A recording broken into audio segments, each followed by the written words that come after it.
नमस्कार, म टिकाराम ओड यो साँझको बसाइमा फेरि हजुरहरूको स्वागत गर्दै टेलिफोन सेटभित्र उपस्थित भइसकेको छु।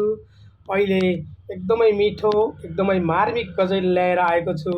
गजलका लेखक हुनुहुन्छ बहुप्रतिभाका धनी भाइ केशव कुमार योगी, दुल्लु नगरपालिका 9 दैलेख, हाल बिरानो मुलुक भारतको बम्बई सहरबाट।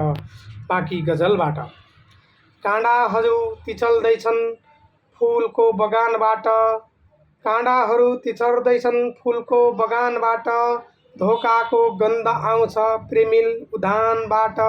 जिउँदाहरू रमिते बने यो देश जल्दा, मुर्दाहरू जाग्छन् बरु चिहानबाट। सिँगै युग युग ढल्यो तेरो र मेरो भन्दै, जुट्नु जरुरी भयो नौलो बिहानबाट।